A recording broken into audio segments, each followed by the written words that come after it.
Hello दोस्तों, नमस्कार। ये जीके की नेक्स्ट क्लास है दिल्ली पुलिस और एसएससी जीडी के लिए। लेकिन मैंने पिछली जो जीएस क्लासेस में मैंने हिस्ट्री का सब्जेक्ट कवर किया था, इसमें जो है मैं पॉलिटी का सब्जेक्ट कवर करूंगा। तो आइए देखते हैं इसका पहला क्वेश्चन क्या है। आपको पता है पॉलिटी यानी कॉन्स्टिट्यूशन से रिलेटेड इसमें क्वेश्चन होंगे, तो इसीलिए मैंने डॉक्टर बी आर अम्बेडकर के जो है पहला से शुरू किया है, क्योंकि ये भी आपको बताया गया है संविधान के निर्माता है। तो आइए शुरू करते हैं कि डॉक्टर बी आर अम्बेडकर, आपको पता है ये इन्होंने जो है संविधान का जो है ड्राफ्ट तैयार किया था। इनको मसौदा कमेटी के जो है अध्यक्ष कहा जाता है। इनका जो जन्म हुआ था जो 14 अप्रैल 1891 में हुआ था, कहाँ पे, मध्य प्रदेश में। और इनकी जो मृत्यु हुई थी वो 6 दिसंबर 1956 में हुई थी।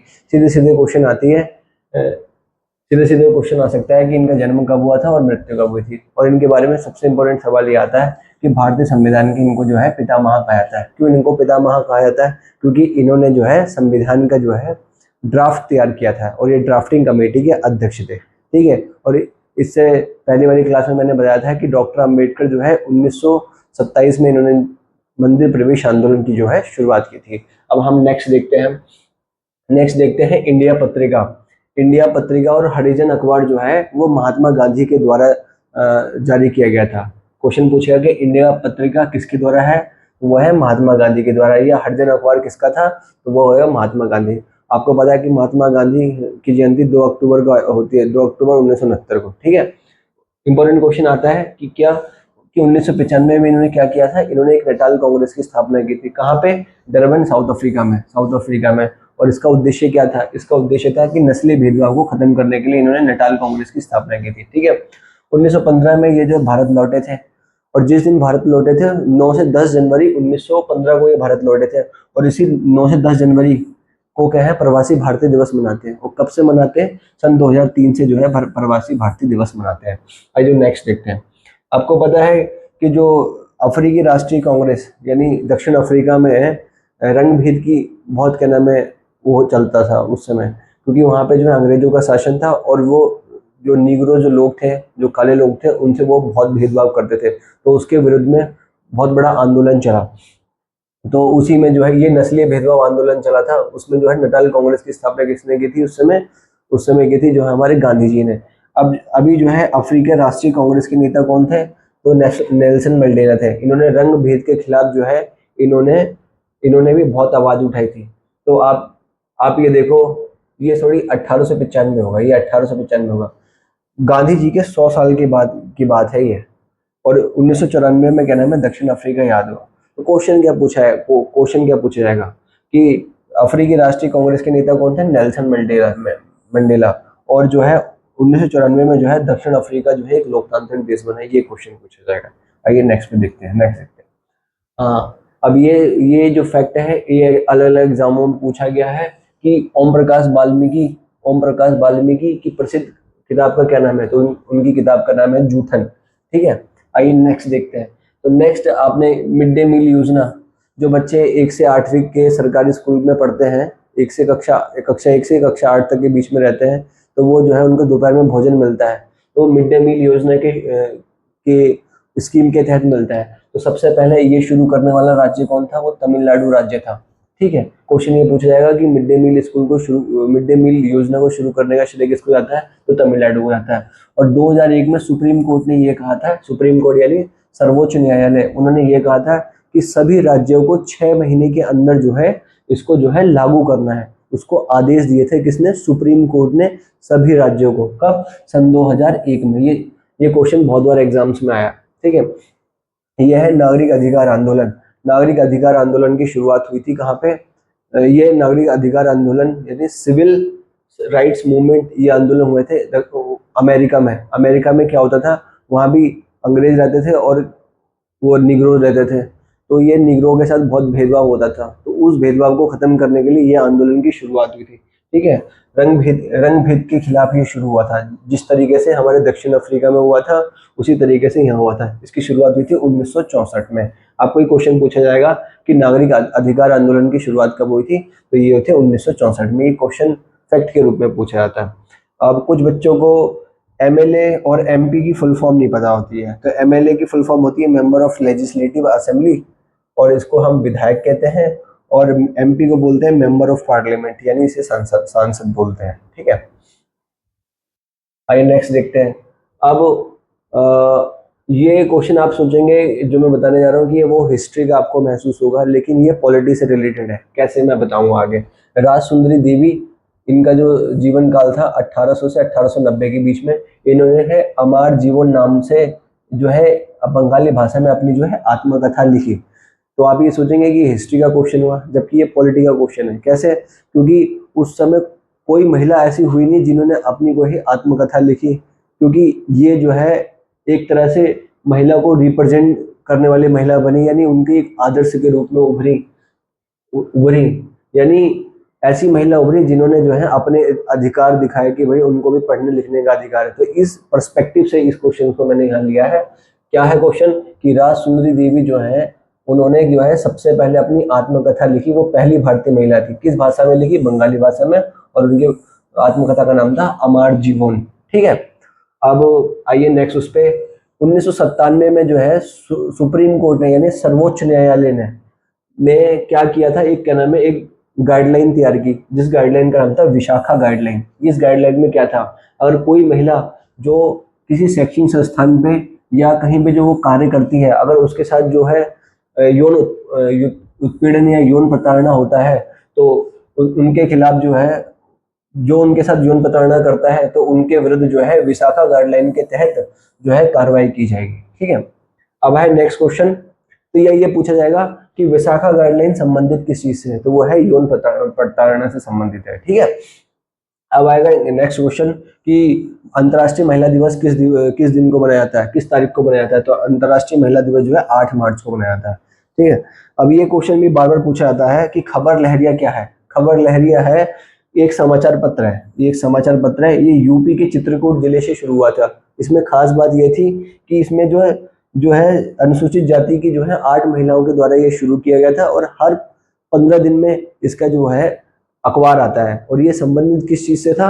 भ्रष्टाचार से, किसानी के ऊपर मुद्दे को लेकर, स्त्री से लेकर SC ST OBC इनके मुद्दों को लेकर क्या नाम है, ये अखबार शुरू किया गया था। खास इसलिए था क्योंकि ये 8 दलित महिलाओं के द्वारा शुरू किया गया था। और पूछा गया कि खबर लहरिया क्या है, तो खबर लहरिया एक समाचार पत्र है। ठीक है, आइए देखते हैं नेक्स्ट। अब आगे देखते हैं कि 1934 में भारतीय राष्ट्रीय कांग्रेस, इंडियन नेशनल कांग्रेस ने संविधान सभा की मांग की गठन की थी। तो क्वेश्चन ये पूछा जाएगा कि हमारे जो कांग्रेस ने संविधान सभा के गठन की मांग कब की थी, तो ये की थी हमारे 1934 में। ये सीधे सीधे क्वेश्चन आएगा। और इन्होंने जो है अपने जो पार्टी के उसमें डिक्लेरेशन फॉर्म में, यानी घोषणा पत्र में, इसको अधिकृत रूप से शामिल किया था। तो 2 तरीके से क्वेश्चन ये पूछ सकता है कि संविधान सभा के गठन की मांग कांग्रेस ने कब की थी, तो 1934 में की थी। और उसको पहली बार अपनी अधिकृत नीति में शामिल करने की घोषणा कब की थी, तो वो भी 1934 में की थी। अब दिसंबर 1946 में क्या है, संविधान सभा का गठन हुआ था। तो ये भी सीधे सीधे क्वेश्चन आता है कि संविधान सभा का गठन कब हुआ था, तो दिसंबर 1946 में। और 13 दिसंबर 1946 को जवाहरलाल नेहरू ने जो है उद्देश्य प्रस्ताव रखा था, संविधान का उद्देश्य प्रस्ताव। तो क्या होता है संविधान का उद्देश्य प्रस्ताव? संविधान का उद्देश्य प्रस्ताव का मतलब है कि संविधान में किन किन बेसिक चीजों को क्या नाम है उसमें ढाला जाएगा, जैसे स्वतंत्रता, समानता, नागरिकता, मौलिक अधिकार, मौलिक कर्तव्य, ये सब जो उसके वो उद्देश्य के अंतर्गत आते हैं। अब आपको पता है जब भारत आजाद हुआ वो 15 अगस्त 1947 को हुआ था। तो उस समय जो है, जैसे जब आजाद हुआ तो एक सरकार की जरूरत थी। उस समय इलेक्शन तो हो नहीं पाए, लेकिन जो है अंतरिम सरकार बनी थी, जिसके जो है प्रधानमंत्री कौन थे, हमारे जवाहरलाल नेहरू। तो उनके मंत्रिमंडल में बहुत सारे मंत्री रहे, तो उनसे जो है क्वेश्चन आता है। तो उस सरकार को हम अंतरिम सरकार कहते हैं, और उस सरकार के में जो मंत्री थे उनसे क्वेश्चन पूछा जाता है। तो खाद्य एवं कृषि मंत्री कौन थे, तो खाद्य एवं कृषि मंत्री थे जयराम दौलतराम। खाद्य एवं कृषि मंत्री जयराम दौलतराम। स्वास्थ्य मंत्री कौन थी, राजकुमारी अमृत कौर। वित्त मंत्री कौन थे, जॉन मैथाई।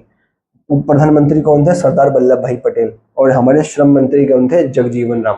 आप उनको इस तरीके से याद कर सकते हैं कि श्रम मंत्री हम कैसे याद रखेंगे, मंत्री कौन थे, जगजीवन राम। श्रम हमने जीवन भर किया, तो वो हो गया श्रम मंत्री। उप प्रधानमंत्री कौन हो गया, सरदार वल्लभ भाई पटेल।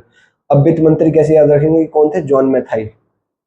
वित्त मंत्री को कैसे याद रखेंगे कि क्योंकि मैथाई से याद रखोगे उसका मैथ अच्छा था, तो उसे वित्त वित्त का काम मिल गया।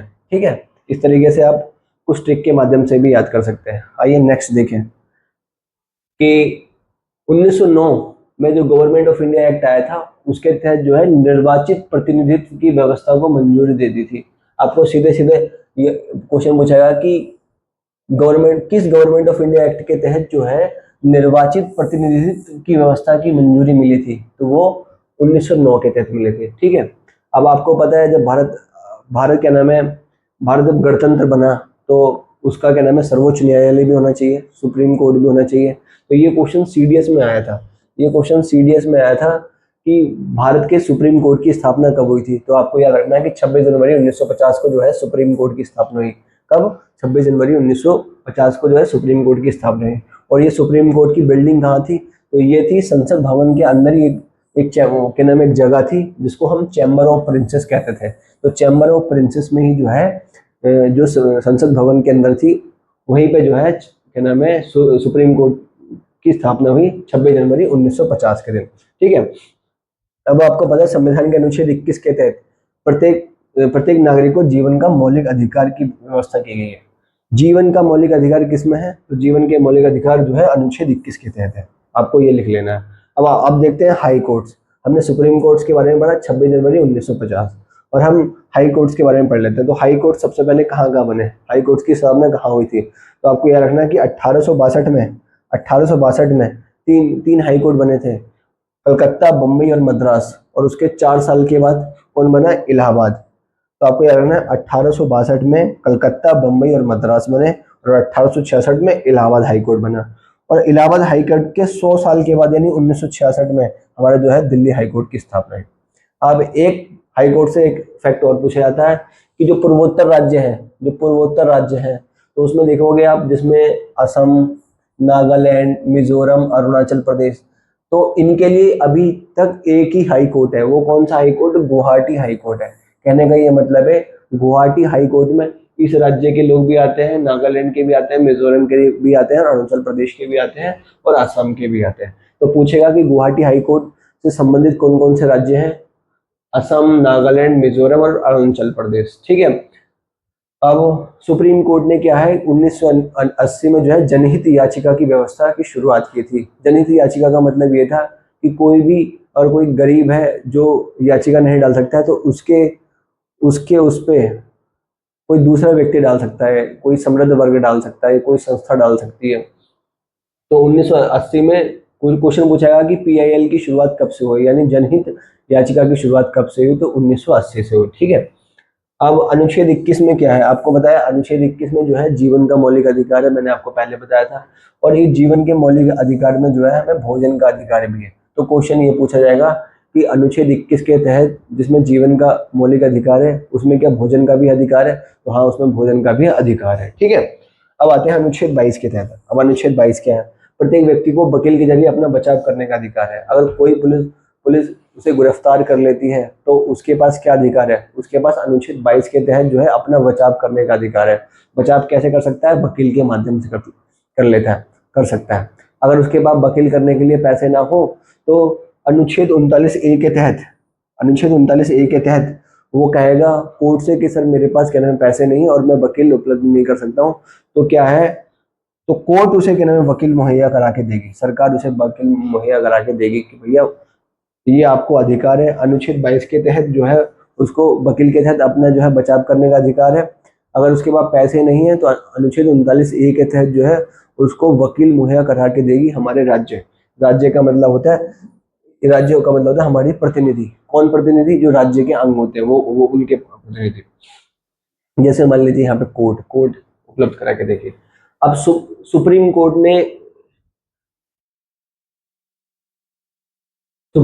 ने किसी भी व्यक्ति की गिरफ्तारी, हिरासत व पूछताछ के बारे में पुलिस व अन्य संस्थाओं के लिए कुछ गाइडलाइंस तय किए हैं, जिसे डीके वसु गाइडलाइंस कहते हैं।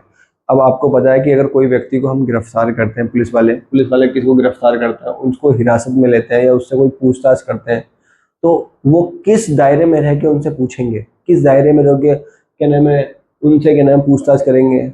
तो उसके लिए एक दिशा निर्देश यानी एक गाइडलाइंस तय किए गए हैं। किसके द्वारा? सुप्रीम कोर्ट के द्वारा। तो उसे बोलते हैं डीके वसु गाइडलाइंस। आपसे क्वेश्चन पूछेगा कि डी.के. बसु गाइडलाइंस किससे संबंधित है, तो ये क्वेश्चन आएगा कि डी.के. बसु गाइडलाइंस किससे संबंधित है, तो यह है पुलिस से और वैसी संस्थाएं से जो गिरफ्तारी पूछताछ और हिरासत में लेती है उससे।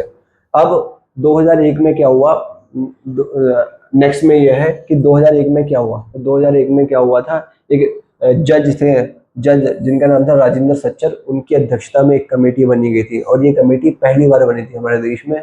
ये किससे संबंधित थी, ये मुस्लिम समुदाय से संबंधित थी। तो क्वेश्चन इसमें ये आएगा कि मुस्लिम समुदाय से संबंधित जो बनी थी, ऐसे समझ लो कि जो न्यायमूर्ति राजेंद्र सच्चर की अध्यक्षता में एक कमेटी बनी थी, तो वो कब बनी थी, 2001 में बनी थी। इसका उद्देश्य क्या था कि मुस्लिम समुदाय की जो आर्थिक, शैक्षिक और जो सामाजिक स्थिति का जायजा लिया जाए। अब क्वेश्चन ऐसे आएगा कि मुसलमान समुदाय की आर्थिक, सामाजिक और शैक्षिक स्थिति का जायजा लेने के लिए एक कमेटी बनी थी। उस कमेटी के अध्यक्ष कौन थे और वो कब बनी थी? कमेटी के अध्यक्ष थे राजेंद्र सच्चर और कब बनी थी? 2001 में। ठीक है। अब है संविधान के अनुच्छेद 17। संविधान का अनुच्छेद 17 बहुत इंपॉर्टेंट है।